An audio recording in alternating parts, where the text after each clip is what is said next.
I found that nothing in life is worthwhile unless you take risks. Nothing. Nelson Mandela said, "There is no passion to be found playing small and settling for a life that's less than the one you're capable of living." Now, I'm sure in your experiences in school and applying to college and picking your major and deciding what you want to do with life, I'm sure people have told you to make sure you have something to fall back on. Make sure you got something to fall back on, honey.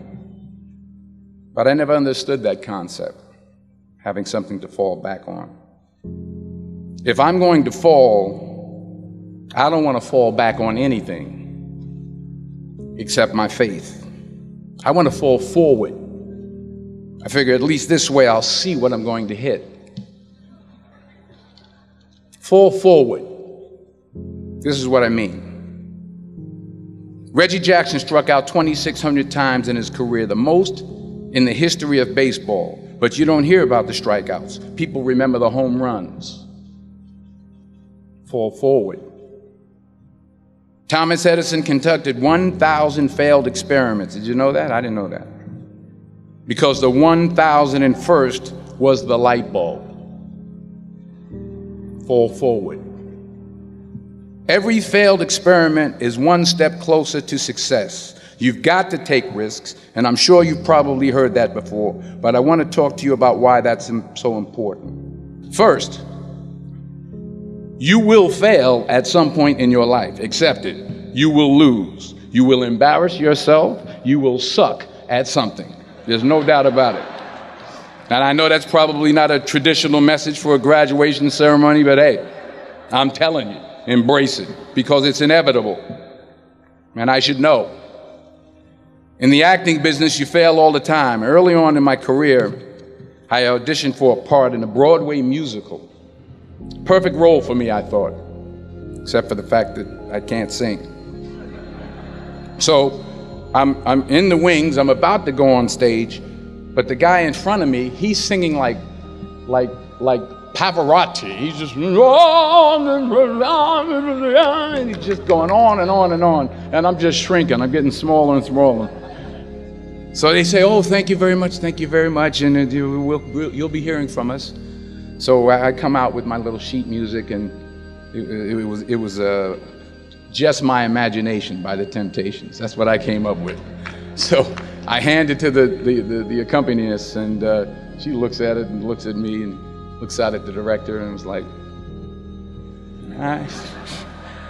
So I start, I'm gonna sing. I'm like, "It's just my imagination once again, and then coming away with me." And I'm not saying anything, so I'm thinking I'm getting better. So I start getting into it. It was just my imagination. Running. They say, "Oh yeah, thank you very much, Mr. Washington. Thank you." So I assumed I didn't get the job. But the next part of the audition, he called me back. The next part of the audition is the acting part of the audition. Now I'm like, hey, okay, maybe I can't sing, but I know I can act. So they pair me with this guy, and again, I didn't know about musical theater. And musical theater is big, so they can reach everyone all the way in the back of the stadium. And I'm more from a realistic, naturalistic kind of acting where you actually talk to the person next to you. So I don't know what my line was. My line was, "Well, hand me the cup." And his line was, "Well, I will hand you the cup, my dear. The cup will be there to be handed to you." I said, "Oh, okay." "Well, should I give you the cup back?" "Oh, yes, you should give it back to me, because you know that is my cup and it should be given back to me." I didn't get the job. But here's the thing. I didn't quit. I didn't fall back. I walked out of there to prepare for the next audition, and the next audition, and the next audition. I prayed. I prayed, and I prayed. But I continued to fail, and fail, and fail. But it didn't matter, because you know what? There's an old saying, you hang around the barbershop long enough, sooner or later you're going to get a haircut. So you will catch a break, and I did catch a break. Last year, I did a play called Fences on Broadway. Someone talked about it. Won the Tony Award. And I didn't have to sing, by the way. But here's the kicker. It was at the Court Theater. It was at the same theater that I failed that first audition 30 years prior. The point is, every graduate here today has the training and the talent to succeed. But do you have the guts to fail? Here's my second point about failure. If you don't fail, you're not even trying. I'll say it again. If you don't fail, you're not even trying. My wife told me this great expression. To get something you never had, you have to do something you never did.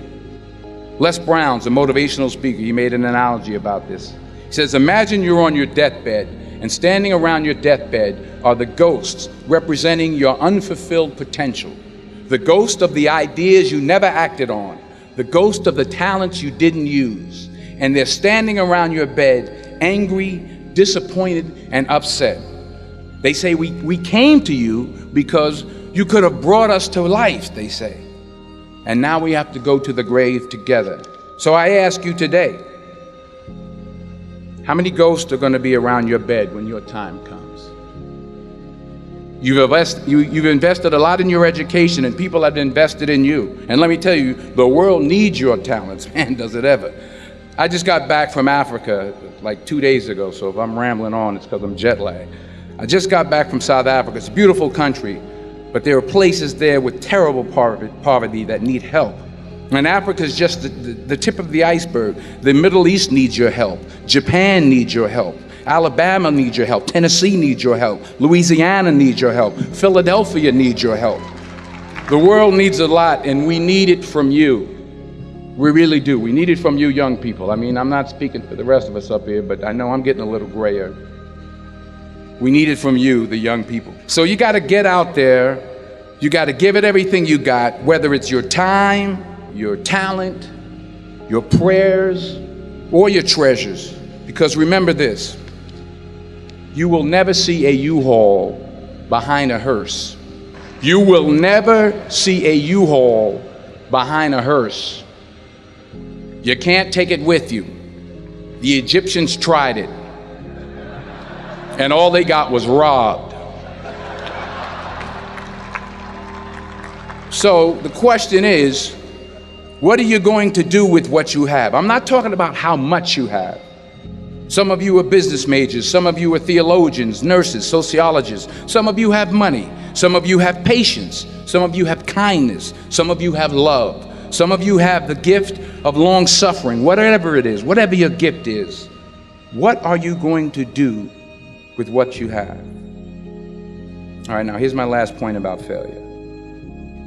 Sometimes it's the best way to figure out where you're going. Your life will never be a straight path. I began at Fordham University as a pre-med student. I took a course called cardiac I still can't say it. Cardiac morphogenesis. I couldn't read it, I couldn't say it, I sure couldn't pass it. So then I decided to go into pre-law, then journalism.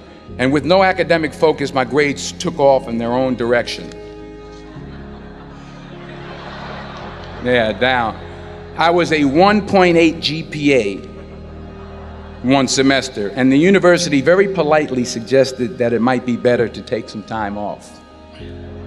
I was 20 years old. I was at my lowest point. And then one day, and I remember the exact day, March 27th, 1975, I was helping my mother in her beauty shop. My mother owned a beauty shop up in Mount Vernon.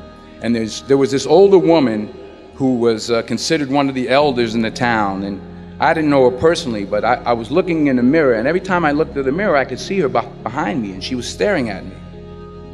She just kept looking at me. Every time I looked at her, she kept giving me these strange looks. So she finally took the dryer off her head and said, she said something I'll never forget. First of all, she said, somebody give me a piece of paper. Give me a piece of paper. She said, young boy, I have a prophecy, a spiritual prophecy. She said, you are going to travel the world and speak to millions of people. Now, mind you, I'm 20 years old. I'm flunked out of school.